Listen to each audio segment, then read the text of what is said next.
Welcome back to Why Blank Lost. I'm David Bloomberg, and once again, we had to spin around the merry-go-round of Big Brother 25 multiple times before we ended up back at the same place we started. Joining me on this playground is, of course, my co-host, Ovi Kabir. Hey, David, as always, so happy to be here. A roller coaster it has been. I mean, Big Brother 25 has kept us literally texting between each other up till the eviction night episode. Who's going home? And it was the same this week. Yeah. I mean, is this going to happen every week? They pick a target, settle on the target, have too much time so they overthink it, and decide to maybe not go with the target, and then end up back with the target again. I think it's hilarious because every week I'm getting a text from David saying, I don't know what to do with these notes anymore because it just goes out the window and we're not sure. But I guess you can thank Corey this week because he made sure your notes stayed intact. Yes. Thank you, Corey.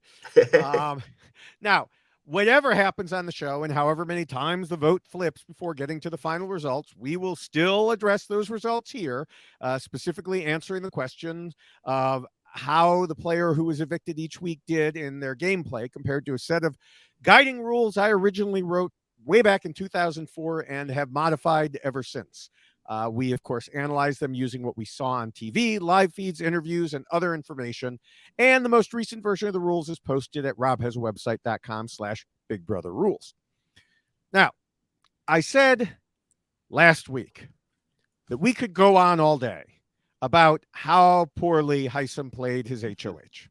But I had a feeling we'd be spending a whole podcast dedicated to him very soon. Here we are.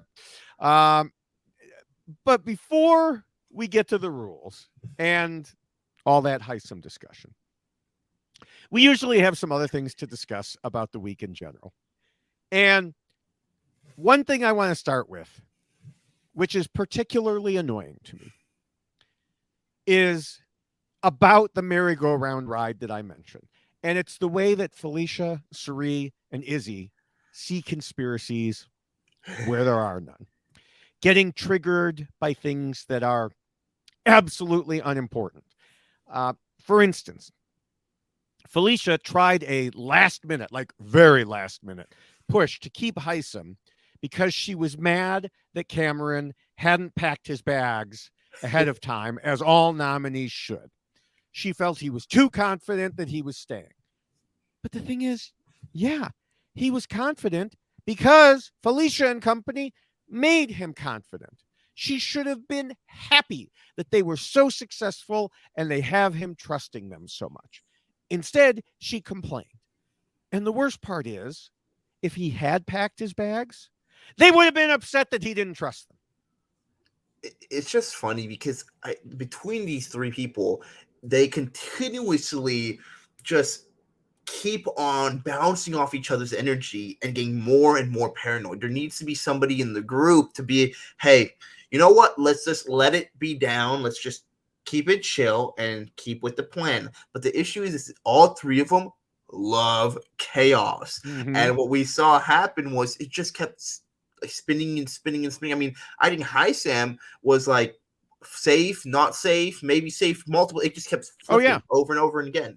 It depended who they saw on the HOH TV talking to each other. Someone could walk by someone and say hello. And of course, you can't hear on the TV. You can only see. And so someone would walk by and they'd be like, oh, they were exchanging information. They're working together. It's like, no, they said hello, or they said, is anyone in the bathroom? Or they said, I'm going to brush my teeth, or whatever. Just stop it. I saw a lot of people commenting on that. We're seeing Survivor gameplay happen in real time. And I saw a lot of people discussing, I've seen past Survivor players mention that. I almost disagree with that. And I'm not saying I don't have that firsthand experience being on Survivor, but I feel like what we're seeing is people stuck in a house where things are a little too easy for them and they are bored. And that's what's happening, is that this game already coming into it, Cirie had an advantage with Jared being there, her son. Then this connection and knowledge of who she is as a Survivor player and legend really has played to her benefit, because most players have wanted to align with her rather than try to take her out. The few people who want to take her out are biding their time. So we see this combination where Cirie's kind of playing on, dare I say it, easy mode in the Big Brother house, Mm-hmm. and is kind of getting bored because if you watched anything with Sari in any of her Survivor seasons, which David, I know you have, we know Sari's the type of person who brings henchmen under her and burns them one by one until she gets to the end. She's a master manipulator, and she's kind of bored because it's taking too long to burn someone. We saw him burn Hisam now, but the game is such a long game that I think they're spinning their wheels too quickly and too fast. Well, I also think, and I'm certainly not the first one to bring this up, but I also think that it's a situation where, because she can strategize and manipulate people, she assumes everyone else is doing the same. And so if they're not facing any real opposition, well, then there must be a secret opposition. It's like conspiracy thinking in the real world, and oh, well, they just want you to think the world is round. It's really flat, and it's the same sort of thing. And she sees in other people what she's doing.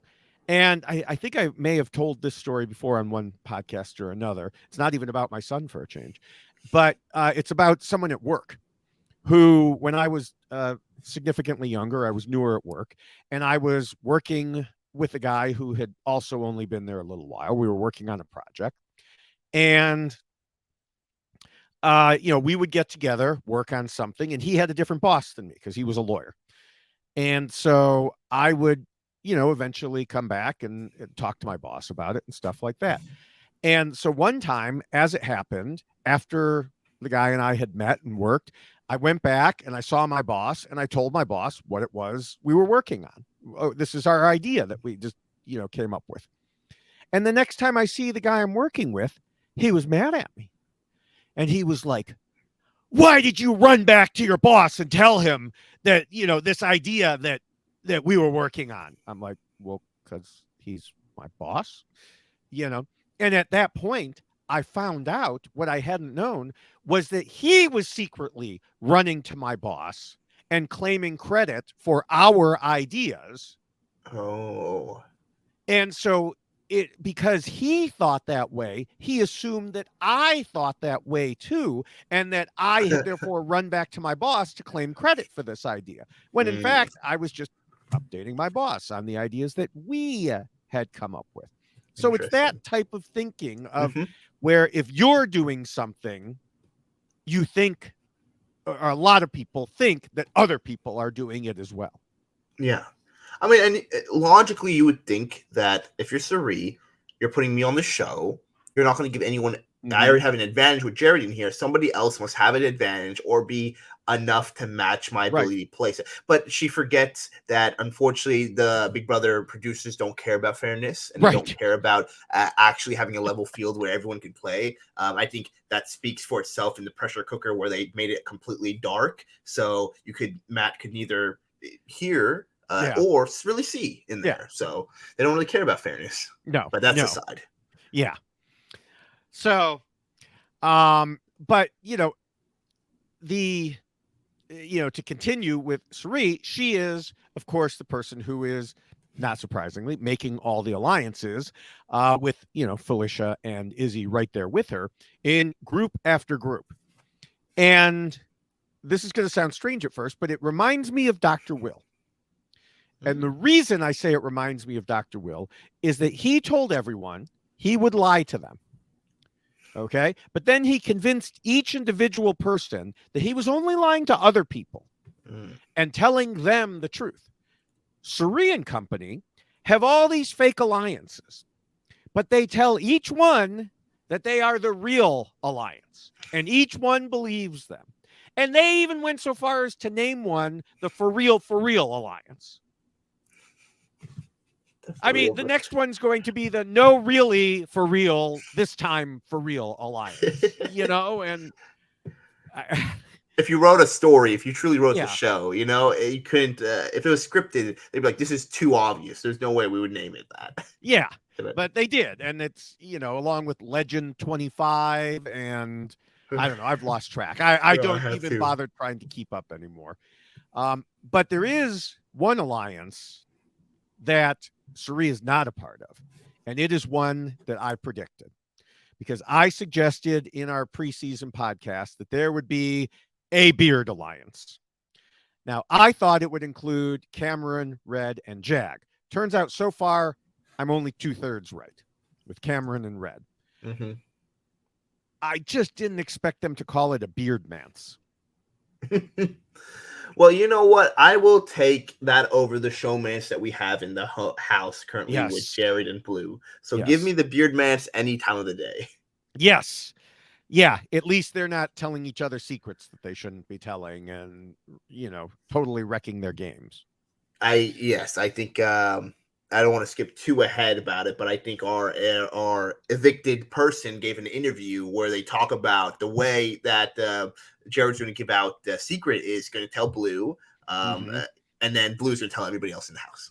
Yeah, I think that's what's going to happen if he's not careful, and then his mama's gonna but she's already not happy with him.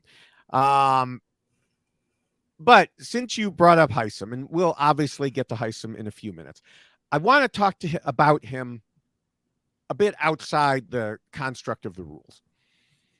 When we were waiting for the veto meeting, I and a whole bunch of other people were waiting. We're waiting for the feeds to come back. We're waiting. We were all excited. Hisam's going to get what he deserves, and he's going to blow up, and it's going to be, interesting and fun to watch. And then the live feeds came back, and Hisam was sad and hurt and in full apology mode and upset. And boy, did that shift the mood. I think he really is a nice guy, and he just didn't realize how he'd been behaving. Now, this doesn't excuse it, as we will discuss, but we saw him saying he didn't do various things and didn't mean to do others. Now, for people who only watch the TV shows, on the TV show, he said he admitted to calling them, leftover.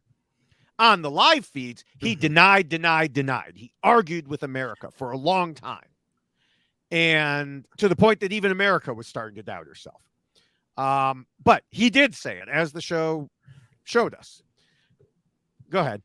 I want to interject because this has been an interesting point about the leftovers portion. I think the context of it's a little different, because I went back and listened to that clip.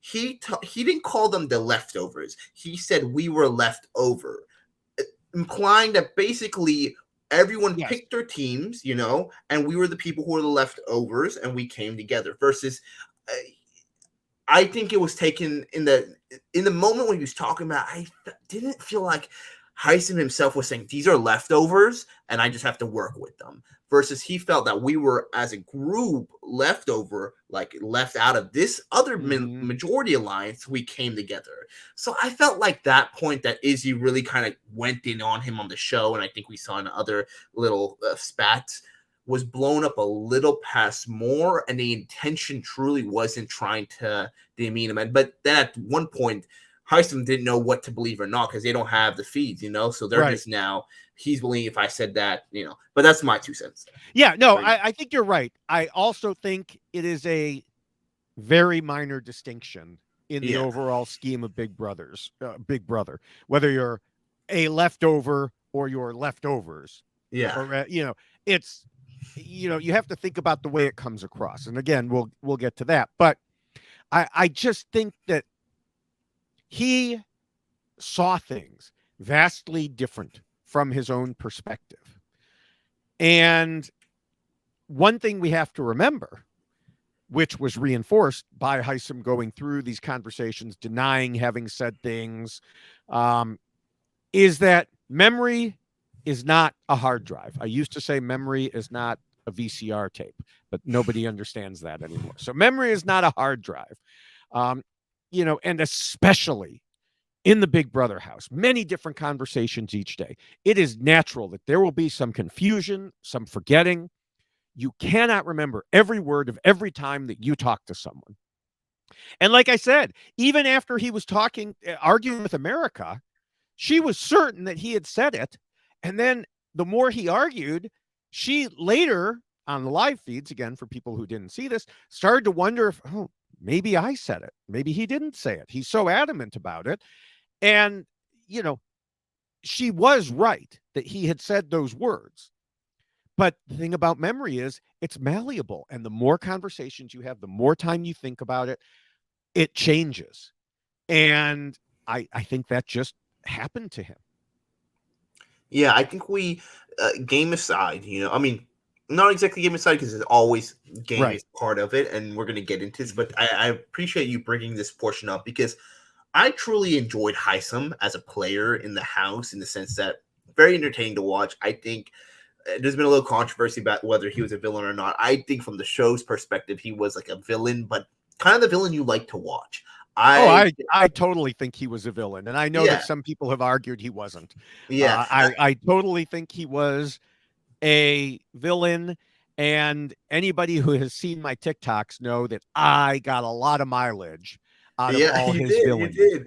No, and I think, but it was a fun type of villain we watched. Versus, I feel like there's so much, like, I don't consider some people we've had in Big Brother history like villains in the sense that they're like just problematic people. They're not entertaining. A villain has to be entertaining. The people that we saw picking on Taylor last season, they were villains, but they were not good villains. No, they were not fun villains. They were like evil villains. You know? There's like TV villain, and then there's actually like a true person villain wise. And so with Hisam, though, I felt like he was truly a genuine guy, and I think this is kind of the way I kind of saw it. And again, he probably week 2 with Riley and everything. When he says himself, he went over the board. He apologized to Riley. He's like, I did too much. I kind of see it kind of like your relationship you have with your family sometimes, or maybe with your good friends, that there's some things you're going to say to your family that you wouldn't say to a stranger because you know if they're going to shake it off. Like, I don't know how your mom was growing up, David, but my mom was like, she wouldn't apologize. She would say something to me. She's like, oh, you don't look good in that, or you're eating too much. You wouldn't say that to a person you don't know. You'd be like, you're a rude person, you know? I think Hisam got in like a mode where he kept on saying their family, and I think we'll definitely get to that. Believe me, we will. But he, I think, conditioned himself to think, and it was too early in the game. You can do this later in the game, but this early in the game, he thought his behavior with them would be passed and kind of accepted versus not being acceptable behavior with probably strangers. So I think he took that for granted. Yes. All right. Is there anything else you want to discuss about players before we get to our next regular segment here? I want to get into our next regular segment. The only thing I will say is that your winner pick, David, your original winner pick, Cameron, continues to find a way to escape eviction, which I'm very impressed. Yeah, but he's becoming a pawn star, which is not usually a good sign. There's a lot of game to be had. And I'm not saying he's Taylor. I'm not saying he's Taylor by any means, but we saw our winners go through some back-to-back pawn star. I know. I just, I guess it's still theoretically possible. It's still there. There's a number. Yeah. Well, then let's move into our segment. Julie Chen Moonves is wrong about blank, except, strangely enough, for the second week in a row, I don't have anything specific that she was wrong about. And in fact, don't tell anyone this. So it's just between you and me, Ovi. Okay. She surprised the hell out of me by being right twice in her interview with Dalton Ross. He asked if the professors made the right decision to evict Hisam, even though he claimed he would be fiercely loyal to them. And Julie said, yes, it was too late for them to change their minds. And I know there are people out there who disagree. Don't worry, we'll get more into that later. But I'm saying Julie was right about that. Interesting. Okay. And then Dalton asked about the showmance and whether Jared should listen to Cerie's warnings. Now, admittedly, this was a layup, but sometimes Julie even flubs layups, especially when they deal with strategy. But she got it right again.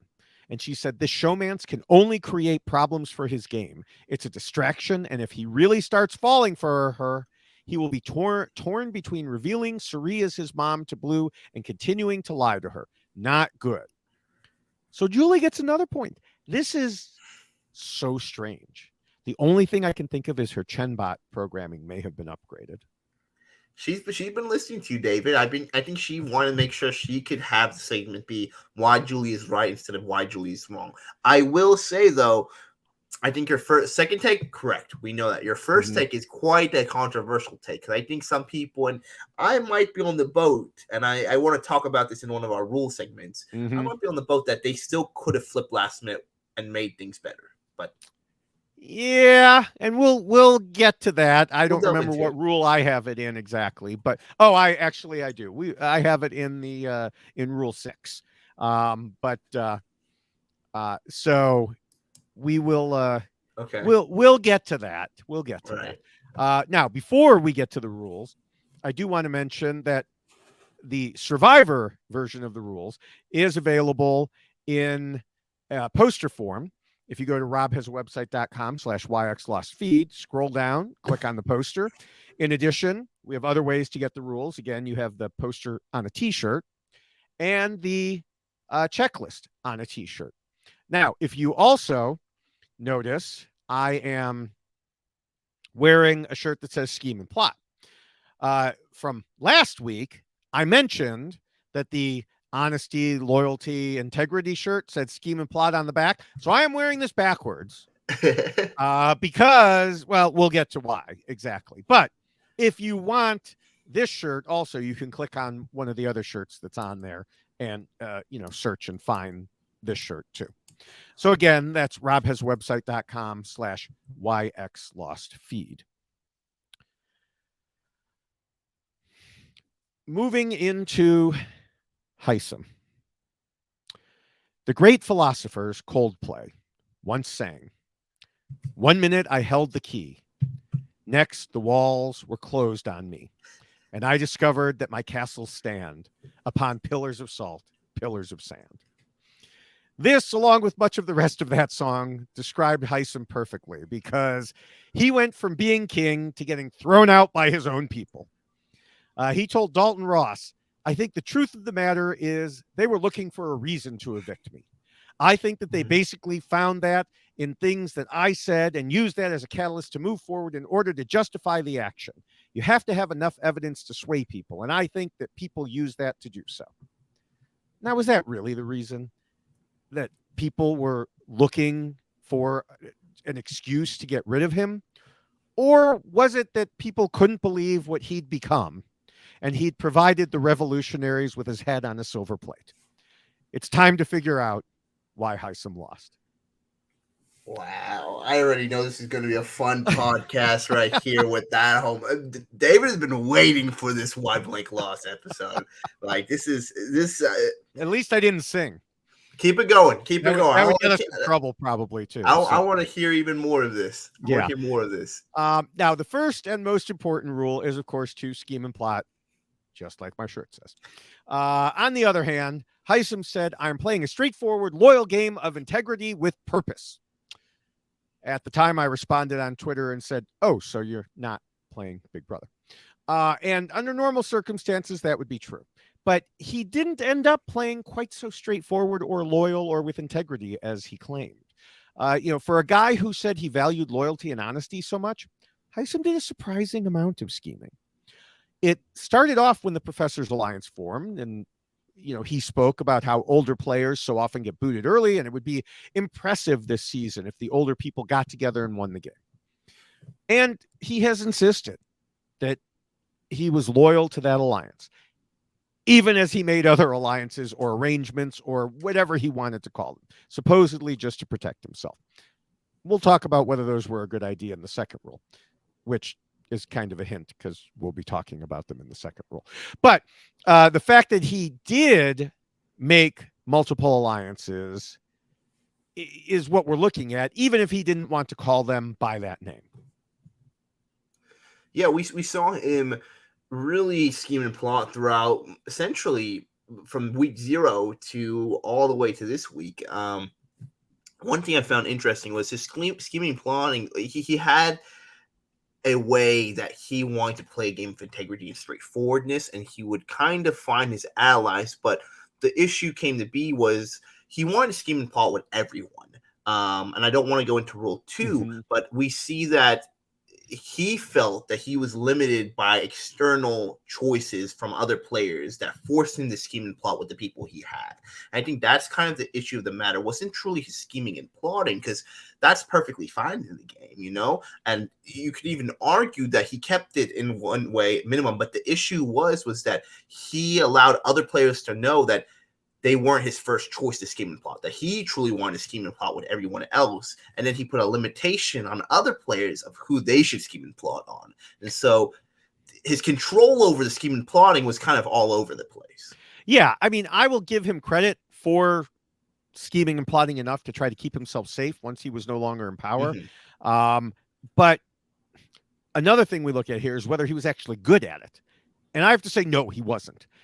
Maybe it's because somewhere in his psyche, he knew it went against the views he'd espoused, but it could also just be that he's a bad liar, which we did see a few times, like when he was talking game in a room and someone walked in and he was massively awkward and pretending he was talking about something else. Like early on, one that sticks in my head, they were talking game and someone walked in, and so he was like, "Hey, great chess game," you know, like just the most ridiculous thing ever, you know. And it's like, okay.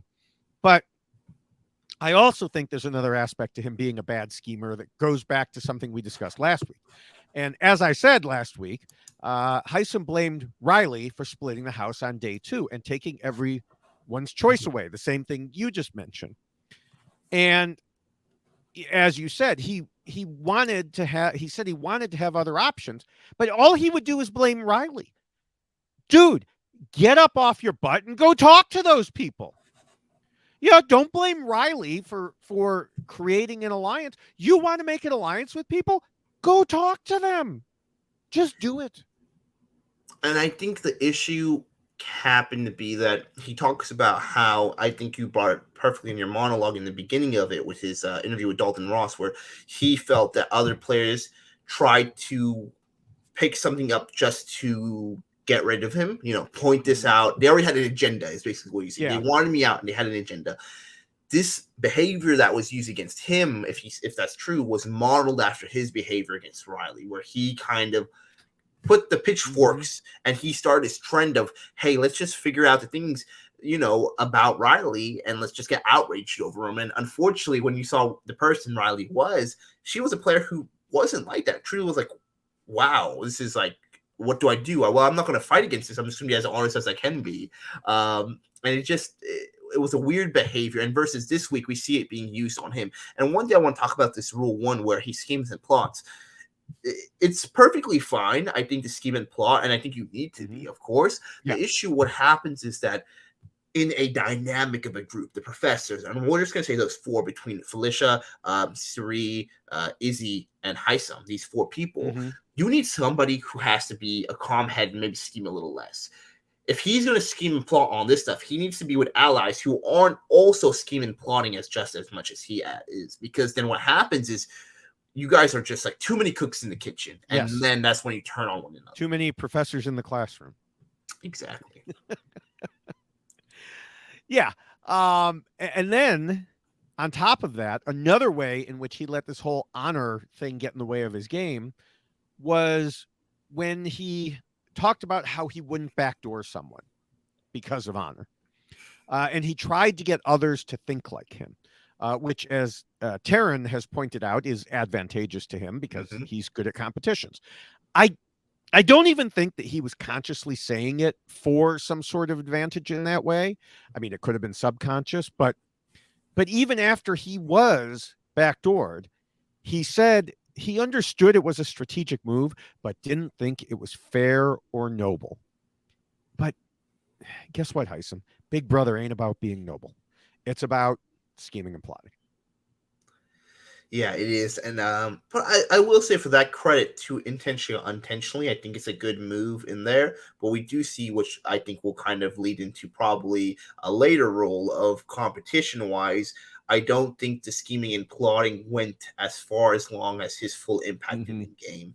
Because when you're scheming and plotting, you have to realize that every competition you win, every single little thing you do there adds to the scheming and plotting, even though if it's directly not that. Right, right. All right. Well, we can move into the second rule, and we've kind of leaked into the 2nd rule a little bit as it is. But it says just not scheme and plot too much and to keep your scheming secret.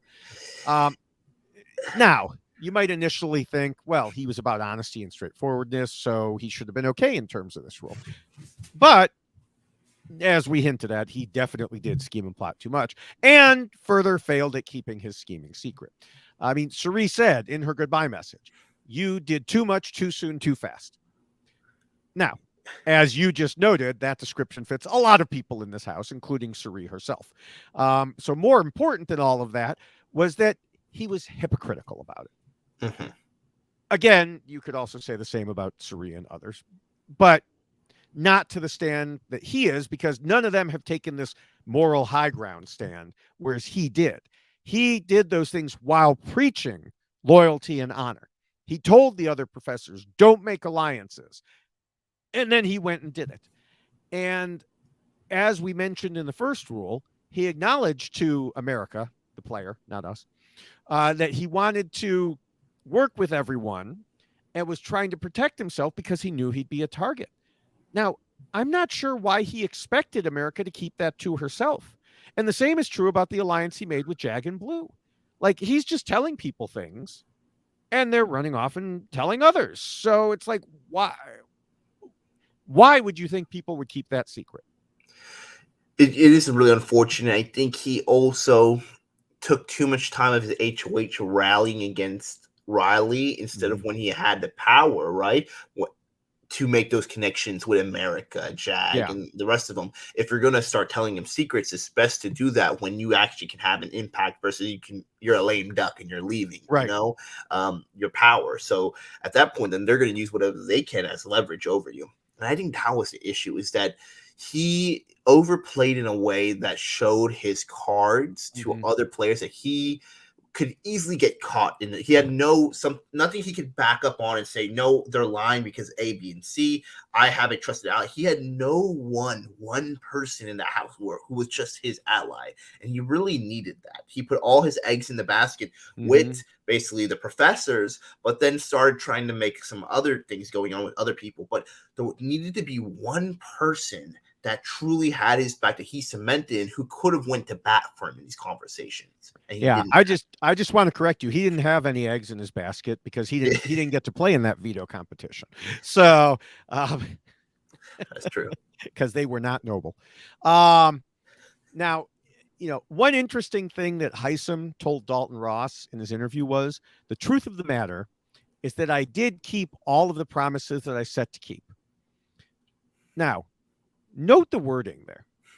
He kept the promises he set to keep.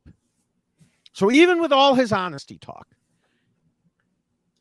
that sentence indicates to me he made some promises he did not intend to honor. Now, I'm sure that in his mind, he somehow separated a real alliance with his promises to America, Jag, and Blue, for example, or from, a real alliance from that. But there isn't really a difference in terms of what other people see. And he failed to recognize that. And again, this comes down to perception. And much the same way earlier we were talking about, the leftover versus leftovers. It's how it's perceived. And if he's out there making new alliances, whether he intends to keep them or not, his allies don't know that. Yeah, no, he needed to be more objective in a way that he could tell them up front. Basically moving away, and I don't want to leak into our rules, and I think like emotional wise, but that's the tough part, is that I feel like with Hisam's game is that every of these rules are combined with each of his things. Like, it's hard to separate them because they all overlap. His game was truly, he was playing on such a high gear, and he was playing a game where he had allies that were 70 days in. not just 21 days in. And I think that's the issue, is that he was playing a game where he already felt like he had a core base, so he did not have to worry about getting backstabbed from there. He could do whatever he said. And like I said, it's kind of like when you have family, right? There's things you're willing to overlook for the people you have pre-existing relationships with, that you've known them from the young days. All of us probably had that one friend out there who they do something stupid. They maybe might be inconsiderate, or they just do something. You're like, that's them. But because you have that pre-existing relationship with them, you're like, that's them. You'll cover it up. You'll figure what you can do to help them out, or just be like, let it go. It's fine. They're just having a day. You're not going to do that with people you just met for 3 weeks. Right. The people who you are worried about will tank your game down the line. Yes. Yeah. Now, another thing, and this also comes from the live feed, so people just watching wouldn't know this, just watching the show. Just before the veto meeting, like a couple of hours maybe, Hisam hurt his own cause again without knowing it. He was talking to Izzy and suggested nominating her allies, Jared and Corey, next. Now, obviously, he was already the target at that point. But with all the bouncing around, even after the nomination, it was yet another item in the list of reasons on the don't keep him around part. And then late Thursday night, after Hisam was already gone, Jared told Felicia and Suri that a day earlier, Hisam had told him not to trust those two. Now, Jared got in trouble with both of his moms for not telling them sooner. And some have indicated it's, unclear if Hisam really did say that or Jared just wanted a reason, because they were already second guessing at this point. Hisam was gone. They were already second guessing the decision. And he was like, no, he was telling me not to trust you two. But he also told Corey that separately. And I don't see why he would have said it again if it wasn't true. And I also don't see why he would have sat through at least a 5 to 10 minute scolding from both his moms about this. With his adopted sister nodding along right next to him. If he had just made it up. So, presuming it was indeed true, then again, not a great idea. And for Hisam to start to be saying those things. And the funny thing is that Hisam told Sharon Tharp that Jared being Suri's son didn't affect his game. Yeah, Hisam, it did. You may not realize it, but it has affected everybody's game, because that's what has allowed them to pass information along so well.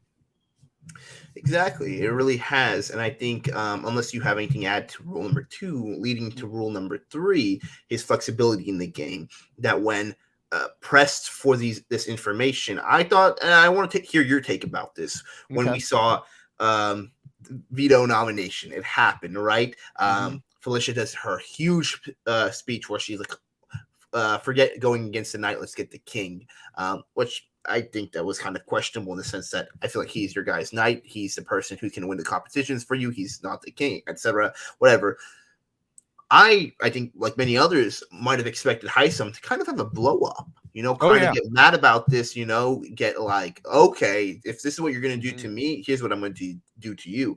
Instead, we saw a very different Hisam, and I feel like this whole week he kind of changed his game. He was a bit flexible, trying to figure out how now he can make up for his mistakes, amend it.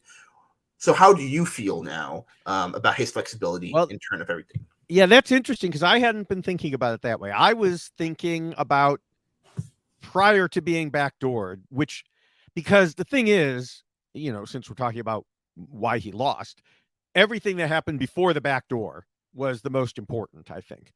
And up to that point, I would say he was anything but flexible. And he showed that especially during his HOH reign. He had his sights set on Riley, and nothing was going to change that. Felicia even told him after the backdoor, you were too fixated on Riley. And he clearly was. During his time as HOH, he went on and on and on about his reasons, which, as we discussed last week, were focused on her having said his name out loud and it getting back to him. And again, as we said last week, it makes some sense, but Hisam made it his whole reason for existing. And he just took it too far when it was just something she happened to say in the first week of the game. She was not a serious threat to him, but he just got so caught up on it that tunnel vision took over. I think it's interesting that you bring that part up because in my head, when I think about flexibility, right, I think to be flexible, you need to have something thrown at you first, right? You can't bend until you feel the pressure. So I feel in the situation with Riley, yes, he was completely kind of dogmatic in the way he was just pursuing that mission to victor. But I don't think we had a chance to see his flexibility yet because no one pressured him as a challenge in that situation. I mean, there was some conversations here and there in that rule, but I think most of his allies got frustrated with him because they felt like they can't speak up during that situation. Yes. So I feel like we only truly saw his flexibility come out in this week where he did have that pressure to now change. A little too late till, or a little, you know what I'm trying to say. Yes. Too late for it to work, actually. But for that reason, that's why, in my viewpoint, I feel like he was trying to flexible, but it just didn't work out. I think he was trying after it was pointed out to him that he was inflexible. But the idea is you shouldn't need to have something thrown at you. Okay. You should, honestly, be like Suri. She is so flexible that she can go literally anywhere. And that's one thing we'll get to is for the people who say, they took out a loyal member. Suri has, how many people are left in the house? However many people are left in the house, that's how many loyal members she has, Sure. And so it doesn't, that's flexibility. And nothing's been thrown at her yet, really. I mean, in her mind it has been, but that's right. But when it comes to his flexibility, also the most ridiculous thing is after he was backdoored, he told America that he had wanted to save Riley when he was HOH, but his alliance had already decided they wanted her gone. I mean, that doesn't even pass the laugh test. Yeah. It's I think the issue is that he was continuously courting both sides without giving up one courting. It's like you're trying to date two people at the same time in a monogamous relation. You can't do that. It's not going to work. You have to give up one side to get to the other because these two sides are inadvertently, and are going against each other. America is not going to truly align with Suri. Suri is not going to align with America, regardless of what they say. They know each other's games. And if anything, too, what I'm interested to see is that I feel like because of Hisam's attempts with America this week, it's really put a bigger target on America moving forward. Because before that, she was kind of in a very nice position with kind of Corey and some other people where they're like, okay, a usable person, lay low. But we saw her be a target, and I think she's taken the place of Nicole, who was somebody, for whatever reason, the professors were kind of like, oh, we need to get her out. So that's I think the reason is, and again, I'm not the first person to bring this up. I think Taran has brought it up.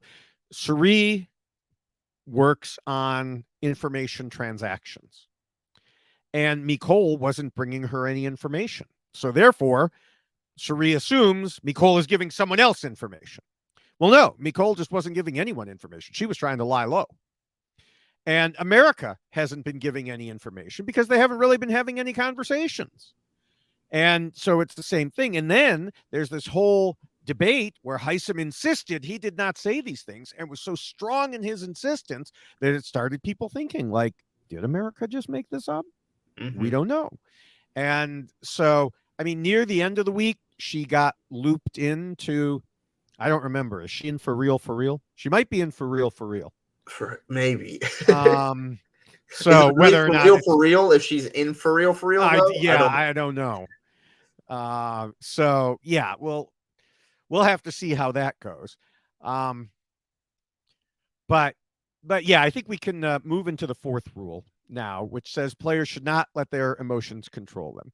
And you've already mentioned that lots of things are connected to this. And I think almost everything is connected to this. But Hisam's whole game was emotions. Going back to the Riley eviction, we discussed last week that while he made a big deal about wanting to target Riley because she mentioned his name, it really seemed like there was an awful lot of emotion involved, especially in terms of him being one of the people she didn't choose to align with. And that was why he even brought it up, that it was like he felt hurt. Yeah, no, and it's kind of funny now when we talk about it. I don't even have this in my notes. It's something I just epiphany, but he he kind of accosted Riley for exactly being an HOH the week beforehand, and used that against. It only her. seemed like a year. It feels like a year already.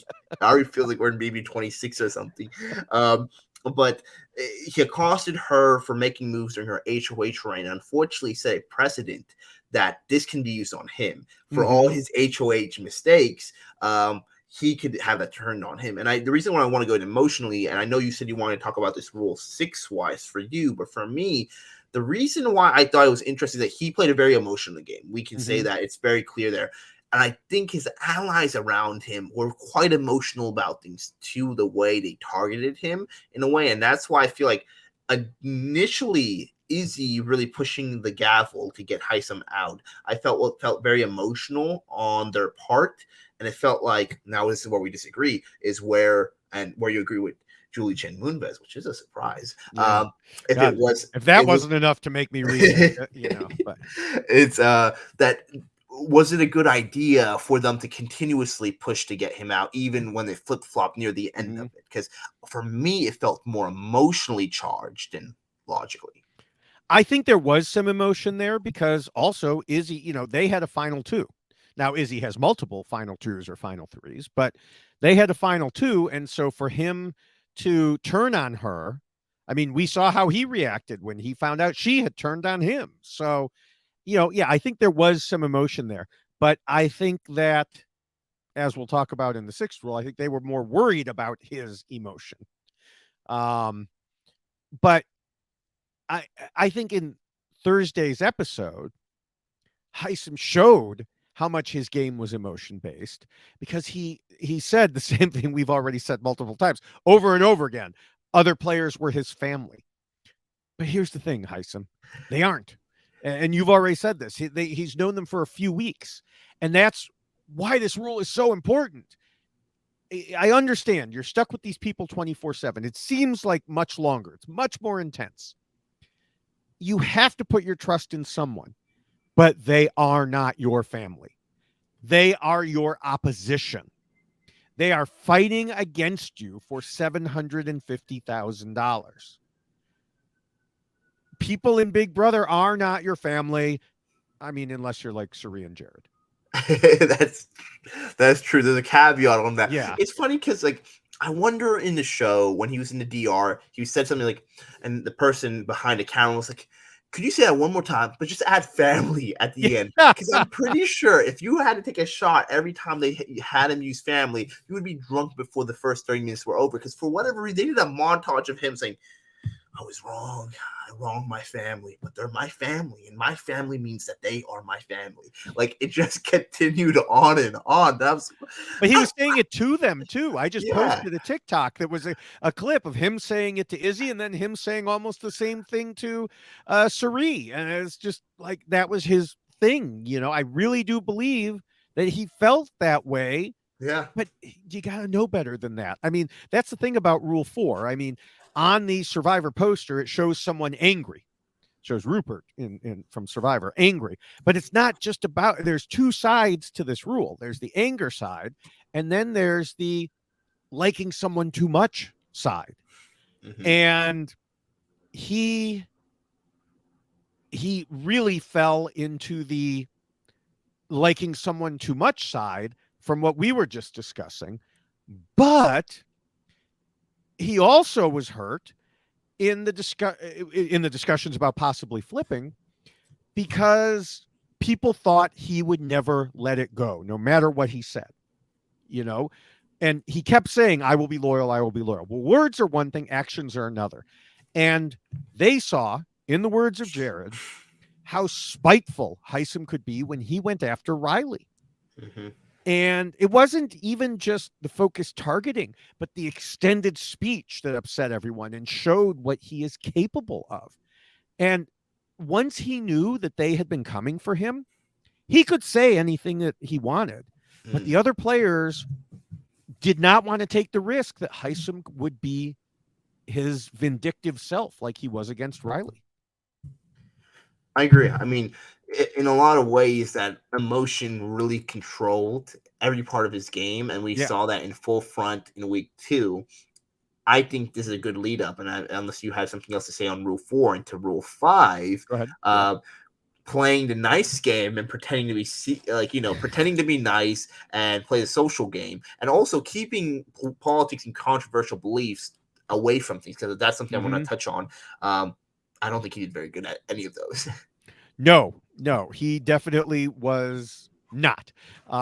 He, over the course of the first 2 weeks of the game, we got multiple tweets from people tagging us, predicting this rule would definitely come into play for this podcast. And they were all right. Until he was put on the block, he was generally pretty terrible with this rule. If Hisam did not like someone, he could not hide it at all. And we especially saw that in the first week, anytime he had to interact with Corey, because he just didn't like the kid. I mean, in his interviews, post-game interviews, he made excuses that, quite frankly, don't make sense with the timeline. Like, he's like, oh, we got along fine, but then he went his separate way. No, you hated him from the minute you saw him. You could not remember his name, and you said you couldn't remember his name because subconsciously you can't stand him, or words to that effect. That was right at the beginning. Don't tell me you were fine in the beginning. And see, again, this goes back to what I said about memory and perception. He is remembering things differently than objectively happened. And even after Corey made some inroads with him and Hisam agreed not to target him, Hisam still couldn't hide his feelings. And it would just show on his face when Corey was talking. There was some odd things there, and I wish we could really break down the line what his feelings were towards Corey, because Hisam did not. I guess this was part of his personality, where he's like, I keep it real, did not pretend to be nice at all. And I think one thing was interesting with his hatred to Corey that we don't really know where it stemmed from. We looked at I think it was an interview with Mike Bloom where he does a word association with each of the players, and as you go through it, he names out each of the word associations with each people, and most of them are quite nice. They say this and that. When he gets to Corey, his only association with Corey is young, and I think that is such an interesting thing to personify someone as, especially when you spend almost a month with them, right? If you're the only thing, yes, Corey's obviously young, but Blue's in there, other people, he doesn't use the word young, and it felt like it was very targeted in a negative way. Yeah. And so we continuously still see he has these feelings before and after his time with Corey. And I just feel like it led to this weird thing, and ultimately led to his demise, because truly, if he does none of the rules 1 through 4, but if he was able to do this one rule, right, and just pretend to be nice with Corey, this flip probably could have happened and got Cameron out. I mean, I don't know. I know that Corey obviously played a key role in stopping them. Do I think he did it because of the way Hisam had treated him? I don't think so. I do think he could have been subconsciously influenced, but I think that Corey was speaking logically at that point.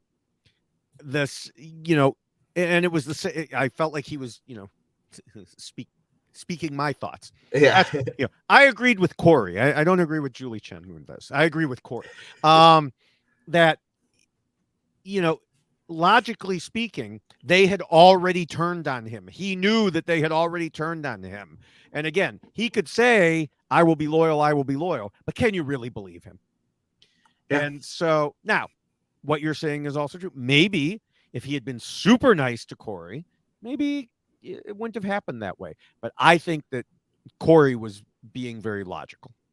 I think there is a mixture of it. I don't think Corey was doing this because he's like, oh, I'm upset at Hisam, he was mean to him. But I think logically, too, thinking of if someone's being mean to you, right? They're probably not going to want to work with you. You know, I Yeah. think it all adds up that if you, David, are being mean to me every podcast, it's only every other podcast, right?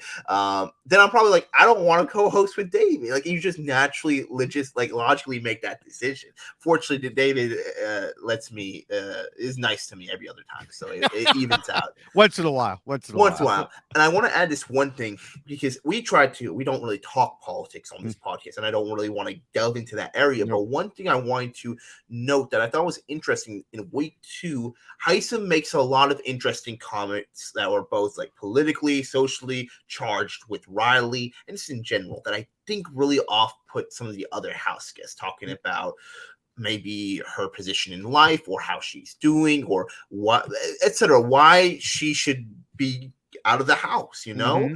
And I think other house guests really weren't feeling that vibe at all. And I think it was one of those things where we talk about is, doesn't matter your politics, right? We have Nicole right here, who's actually a political operative outside. She's a political consultant. That's her job. From what I've seen, she's really tried to not talk too much about that realm at all. Well, I think she's told them she's a teacher, hasn't she? Yeah, she's a teacher. But because Jag also said something about that, and the two of them compared notes at one point about their jobs that they don't really have. Exactly. You know, and that's the thing, is you just don't want to bring controversial topics into the house. It doesn't matter your belief really when you're trying to win the game, because it's going to. It just made them feel again like he was personally attacking her. Exactly. You know, and I think and it even went beyond not, just not hiding his feelings and just his overall social game, because a player should use their social interactions to further their game. But every time just about that Hisam had a social interaction with someone, he made it worse. We saw it on the show. We saw it on the live feeds. He had discussions in which he completely dominated the conversation, asking questions and then answering them rather than letting others do it, interrupting people, telling them what to do. He came off as rude and egotistical. Yeah, he came all those ways. And that's the sad thing, is that I always say all this stuff about Hisam. I think Hisam, what we saw at the end, he's a genuinely good guy, and he really didn't mean to come off those ways. The issue is like, he just didn't pretend to try in those beginning times. Like, you really just, and especially as a doctor as well, that's the thing, is like, you have some sort of patient care. My dad's a physician. I grew up in the medical field with all my whole family. There's bedside manners, as they would call it. That's a big part about doing the profession, any type of medical profession, and actually a lot of different professions. Bedside manner, the way you work around with people, how you tell them something, even if they're kind of rude to you, there's a way you operate. I wish Hisam took that into the Big Brother house a little bit more. Yeah, I mean, I do want to mention, and I have a couple other things, but I do want to mention that I know a fair number of people have, made statements and wondered, how can Hisam behave like this given his real life job? I have also known people who behave similar to him. And for them, at least, it happened more when they got stressed. So I wonder if the house just got to him in that regard. I'm not excusing his behavior, but I'm just saying he doesn't necessarily act this way in real life. And that may be why we saw such a different Hisam when he came out and was interviewed by Julie, because the stress was off him at that point. He had already lost. He could look back and laugh. There was nothing to worry about. And, I think he's a smart guy. I think based on what he said near and at the end, that he started to realize where he went wrong. Not totally. I hope that being out of the house, he'll look back at some of the episodes, maybe some of the live feeds, and he'll see how he behaved, and he can adjust accordingly if any adjustment is needed in his real life. Now, within the game, I believe it was on Saturday, Izzy tried to talk to him about how he didn't let people answer and similar things like that. But he didn't seem to get it. And she didn't push, very hard because she was worried about how he'd take it, which makes sense in a game situation. There are many things that happen in a game that you would normally say, no, wait a minute, don't do that in everyday life. But in a game, you're worried about your position. Yeah, exactly. And So again, in my experience, people who act like that usually don't see what they're doing, even when it's pointed out, and tend to get defensive about it. So I could totally understand her not saying more, because some people were like, well, why don't they just say something? Why do they have to vote him out? Why don't they just say something to him? Well, that could make things worse, not better.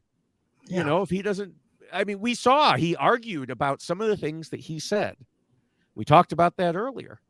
And then on top of that, in his interview with Mike Bloom, he acknowledged that sometimes tone matters more than content.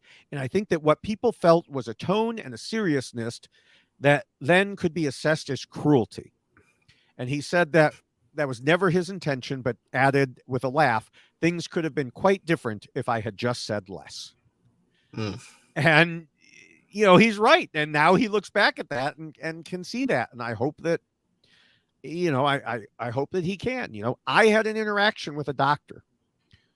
This was, you know, a couple years ago now, who said something to me that he should not have said. He made an assumption, and it sent me spiraling. And, you know, then it turned out to be wrong. And afterwards, I told him that. I said, you should not have said that to me. And he kind of just, you know, well, yeah, you know, and then eventually, and then he ended up transferring and I got a new doctor. But, you know, the point was, yeah, not every doctor has a great bedside manner, but they need to learn what they should and shouldn't say. No, And, 100%. you know, I would hope that Hisam in his real life isn't anything like that.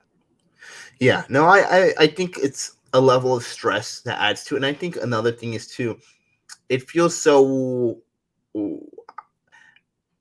when you're around people that you're normally around, right? You feel comfortable to say certain things, and your behavior sometimes morphs in different things. So the issue is that in the Big Brother house, you are brought with people who are from all walks of life, right? Totally different. And there's probably never a situation in life you're around that many different people that were handpicked to be different compared to you. So you have to be so much even extra careful that every single player in there should have a bedside manner to the 11th degree, because you have to be able to navigate that. I think we saw that with when you said about with Izzy. Sorry, brain fart.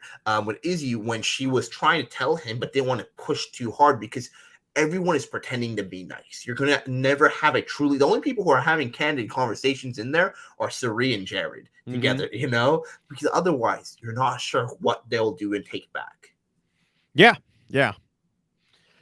All right. Well, I think we've gotten all our mileage out of that one. We did that one. Move to the 6th rule, which warns against being too much of a threat. And this was clearly a problem for Hisam, because otherwise it would be crazy for his own alliance to turn on him at this point. Yeah. And indeed, many viewers, including some former winners, maybe my podcast co-host, still thought it was. He should have had a solid position as the best competitor, and he was allegedly super loyal. But that loyalty could have turned into anger, because once things were set in motion, as Corey pointed out, he had no reason to be loyal anymore. Plus, his insistence that people should only play with honesty and loyalty and integrity, despite what he actually did, and we talked about earlier, made several of his allies, including, or particularly, Izzy and Sari, nervous. If he made it to jury, was he ever going to vote for a former ally who backstabbed him? No. I mean, how many times, again, family. And that was just after a couple weeks. Imagine if it were months down the road and they turned on him. I think Taran hit the nail on the head in an episode of the BB Q&A, which is a patron show, when he compared how it would have been to what happened on the Traitors reunion. And I have no doubt that Sari was also thinking that in the back of her mind, because she got beat up pretty bad in that reunion. But the thing is, on the Traitors, the losers don't vote for a winner. The worst they could do was whine and cry. And believe me, they did. But here, they determine who wins. And I know Hisam said in interviews that he would have thought they'd hold on to him for a while, the solution to this problem was to ensure he did not make it to jury. And this week was the absolute perfect opportunity to cut him off before jury. I think it's a really good point you made, because when I think about it, right, I'm in that camp where I'm like, I don't know if this is the right move right now. But his threat level wasn't because he could just win competitions. It was because of how he would vote. Right. Because the thing is that if you get him out down the line, right, you have so many times where he can lose a competition. The issue is at that point, then, is he back in the game? So you make an attempt, right, to put him out, and you don't know if there's a pre-jury battle back. The players, we know there isn't one because they've been told about Suri and they're out in the world. So we know that's not happening, but the players don't know. But the issue is that you limit the options, right? Because if they're thinking too, say if there's a pre-jury battle back and we have an extra player in Suri, maybe there's going to be a jury battle back and we also lost Luke. So maybe we have to bring somebody back again at that point. Either we have two things. We're doing another battle back. We're cutting it out on a double elimination or a triple eviction. If I'm a player in there, something is going to make it less so that a player can easily get out of the house. They're giving someone a magical power to cancel an eviction. No, exactly. They would never do that. Of course not. Of course not. No. So knowing that information now, it makes sense that you're like, I need to get this person out as quick as I can, and then if he comes back, we try again. Because his prowess, there's a jury battle back. He's probably winning it with the people in there.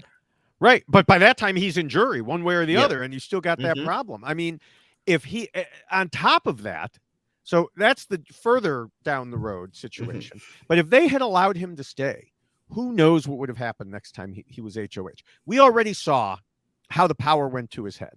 He felt like he had to make every little decision. And he defended himself somewhat in his interviews by saying he, had to make sure Riley went home. But his micromanaging was down to the level of being angry at Jag for not sending the person Hisam wanted to the nether region when that person would miss the veto count. Like, he swore at Jag in the diary room for not doing that. And, then on top of that, there was his blunt police interrogation tactics of everyone when he was HOH. I mean, I know he said in all his interviews that he would have been loyal if the professors had saved him. And I believe that standing there right now, he believes that too. I just don't think that's what would have happened, though. I think that he would have heard some of the things that were going on, and it would have been enough to give him reason to decide that the honorable thing to do would be to support those who informed him, or something like that. Something in his mind would have changed that. And him saying right now, I would have been loyal to the end. I'm sorry. I just do not believe that's what would have actually happened. Yeah, it's a tough one. It's the type of player Hisam is, right? He's hot. He's not really cold. When you want him to your friend, right, you don't know when he'll be your enemy. And I think, unfortunately, there's not much of a track record, right, at this early in the game to go off of. So you can only go off his movements. So these are things you know. You know that he will be dogmatic in his pursuit against you. He is very capable of winning competitions. And 3, he is the type of player, even though he says he's straightforward with it, he has shown that he will have conversations basically with anyone in the house and see where their head's at. So these 3 things combined are a big risk of having somebody come back and turn against you. So I do see it. This is kind of a dog 22. It's difficult because he is your best player essentially on the professors in the sense of who can win you a competition, right? Felicia, she won a competition, so that's great. And this pressure cooker is going on. In my head, I'm thinking that who is going to hold on to that button longer than anybody else? It's going to be Hisam. So now you're playing with fire, right? That potentially, yes, you have an ally who wins, but potentially you have an ally who you betrayed wins. Yes, exactly. Now, before we leave this rule, there is also an unrelated reason that Hisam posed a threat to the others. And it might seem like he would be a shield, because that's another thing that people say, well, he's a shield. People will go after him first. But sometimes having someone like Hisam, who is both angered everyone and is good at competitions, that's a shield that ends up deflecting the arrow or the bullet or whatever you want to say that's being fired onto someone else. Because, okay, someone else wins HOH. They say, we want to get rid of Hisam. They put up Hisam and one of his allies, Sari, Felicia, Izzy. Okay. And then Hisam wins veto. Now what? Well, now one of your allies gets knocked out instead because you were just, cannon fodder. You were just, and so having him around to draw that attention isn't necessarily good when you can become an accidental victim. No, that's very true. You don't want to be in the crossfires of it because it's one of those things where it's like when a bear chases you, know what they say. It's like, you don't need to run faster than a bear. You just need to run faster than whoever is with you. And Hisam's out running any one of the professors in there.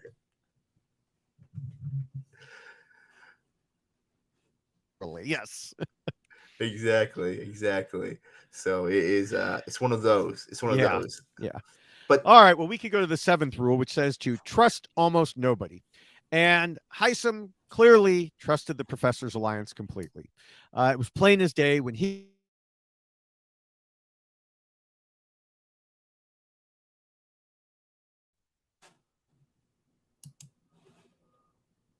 we already discussed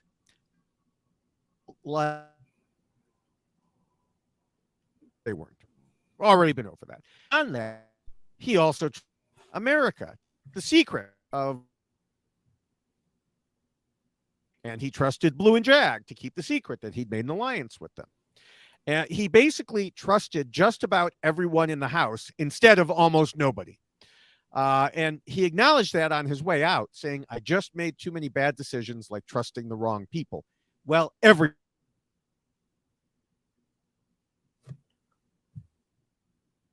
Oop, did I lose you, Ovi? Oh, there you go. Sorry. I think the connection. I don't know if it's my connection. Your it's okay. Right.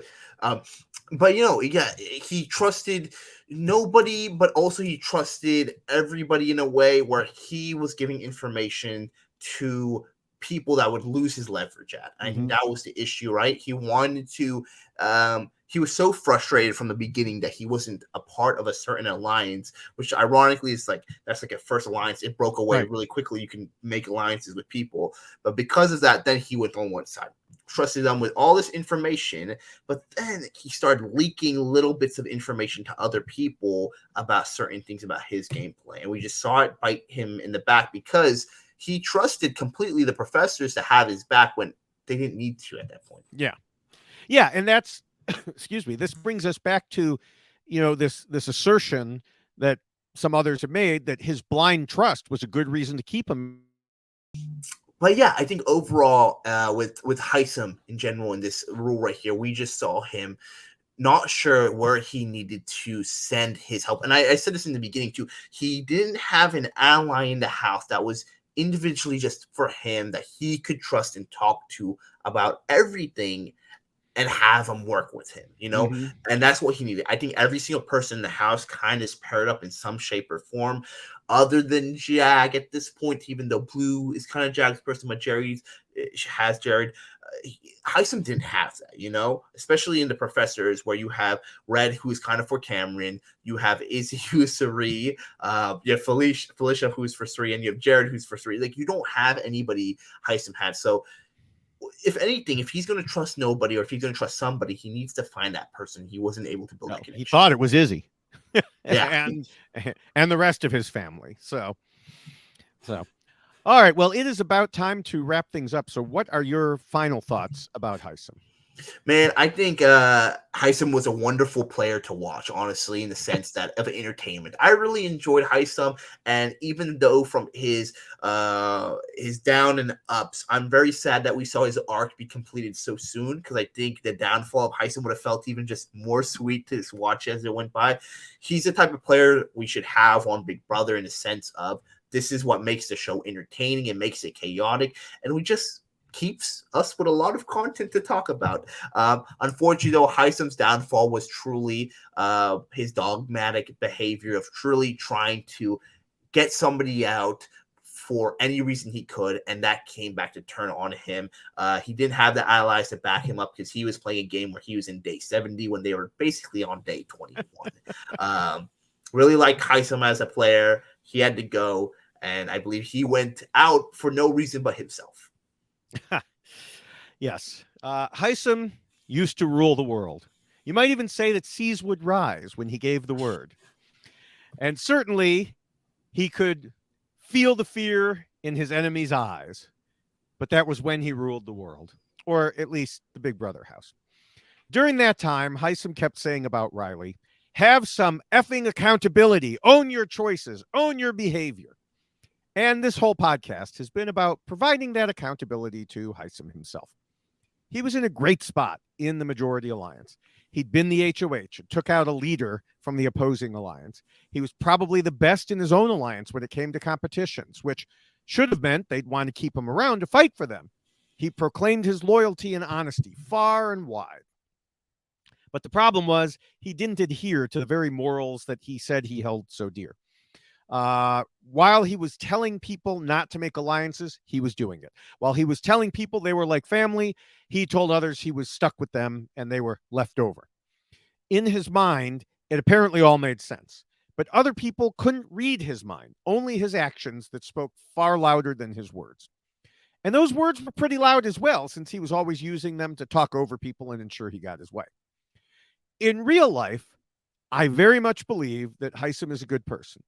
But in the game of Big Brother, he was a poor strategist who alienated people, showed his comp abilities too soon, and promoted the honesty, loyalty, integrity BS that hurt him, both because he went against it himself and also because some thought he would stick to it if they let him get to the jury before cutting him. Hisam's game revolved around emotions, his own, his inability to hide them, and the negative ones he brought out in other people. He could have stuck around for much longer if he would have controlled those, but they impacted literally every other facet of his game, hurting his ability to scheme and plot, removing his flexibility, hurting his social game, making him too much of a threat, and causing him to lose trust when he shouldn't have. And that is why Hisam lost. Well put. That's a monologue right there for the ages. That's going to be in the historical Why Blank Lost the catalog right there. All right.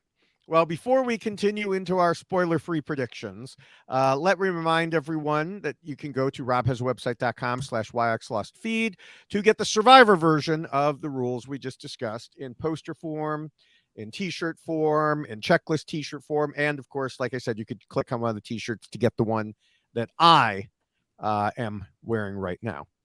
Although, again, this is the back, because normally you scheme and plot behind people's backs. For the predictions, and we're still doing it this way. We're still debating it, but we will not reveal who won the HOH competition. Mm-hmm. And once again, wrote up my predictions, in this case, during the pressure cooker comp. So before we knew who would win.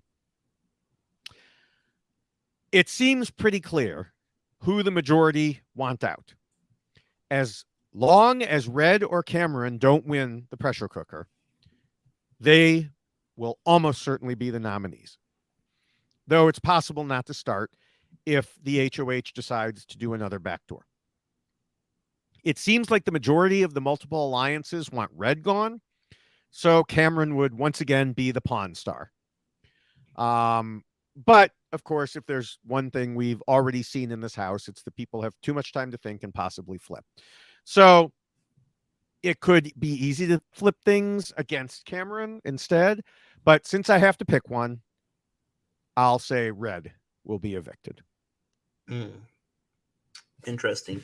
Yeah, no, this week is very wild to see. I would love to see the trend. I wouldn't say love, but I think it would be really funny to see the trend of the outgoing HOHs go home. We had Riley go home. Then we had Hisam go home, and then it would be very funny to see Felicia go home, because I feel like every HOH up to this point has had some HOH-itis really go there.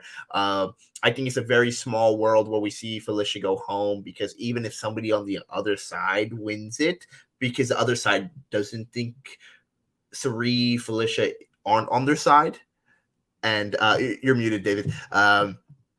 But we're both going back and forth in this one. I'm not sure that you were saying what I was saying anyway, but I'm not sure that the other side knows that they're the other side.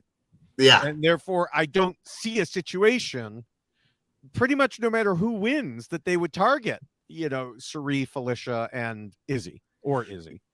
Exactly. Like, it's I don't see a world where they are in trouble. Where I would be worried about is what it seemed like America was kind of on the outskirts this past week, in the sense that they were like, oh man, we need to worry about her. But I do think she has the best chance to win HOH as well. So from hearing about her ability to touch and hold a button from doing the Mr. Beast app store game, she said she did that for almost 14 hours. So 46 hours.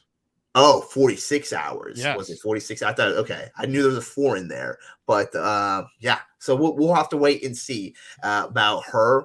But I think she might be in trouble this week. So that would be my concern, is that her, or maybe it might, depending on might swing back on McCole, because those are the two people, America and McCole are the two people, like you said, haven't been giving information to anybody else. And we're getting this point in the game where you need to have allies give information for you to be safe. Okay. And again, these are, like I said, non-spoiler. If you want to see spoilery things, you can find us in lots of places on social media. Yes, that is very true. We are everywhere on social media, so please don't forget that. We discuss Big Brother and other topics on Twitter. I am at the Ovi Kabir. On Instagram, I am at Ovi Kabir. And on TikTok, I am at Basmati Boy. So go check those out. David, on the other hand, he is truly all over the place. There are a few ways to track him down. You can find him on his various accounts through his Linktree at Linktree / David Bloomberg, or you can find him on his most text-based social medias like Twitter and Blue Sky as at David Bloomberg. On video platforms, it's on TikTok, YouTube, Instagram. It is at David Bloomberg TV, and also because Threads is connected to Instagram and it completely ruined his whole thing, he's also at David Bloomberg TV there as well. Yeah, and since Big Brother has started, I've been posting 4 videos per day on TikTok, YouTube, and Instagram. Mostly things that happened on Big Brother. Many tidbits from the live feeds, and some also from other shows like Claim to Fame and Stars on Mars. But the vast majority, I would say, have been Big Brother. And as we wrap up, get that, I love that. I want to encourage people to check out the RHAP Patron program at robhasawebsite.com/patron. Rob has so many patron-only podcasts for Big Brother that I've truly lost count. So jump on board and support shows like ours and everything on the network by becoming a patron at robhasawebsite.com/patron. And make sure you're subscribed to all of the RHAP podcasts by going to the YX Lost feed page, or subscribe directly to the RHAP Big Brother feed at robhasawebsite.com/Big Brother. You'll find a ton of great content, the daily live feed updates, the Stockwatch, and much more. And we couldn't end this without thanking Scott St. Pierre and the whole RHAP and reality TV wrap-ups behind the scenes team for all the work they do, editing and posting everything else. We really appreciate everything you do to get our voices from our microphones to your ears, and more than anything, thank you for all the viewers for watching this. We really appreciate it. I think truly this season, you guys have been so interactive, so that's great. So please leave your comments there. Let us know what you think this week is going to happen. What do you think our takes on Hisam were? If you agree or disagree with David and I, let us know, and then find us on social media and tell us how smart you think we are or how dumb our takes are either. Just know we will argue if you say we're dumb. Yes, we will. And thanks to you, Ovi, for joining me once again on the merry-go-round of craziness. Love it. Bring it on. Yeah. And, next week, we'll see what happens after after the pressure cooker. And will it go the way we think? Will it change things up? We'll find out. I will see you in a week. Bye. Can't wait. See y'all.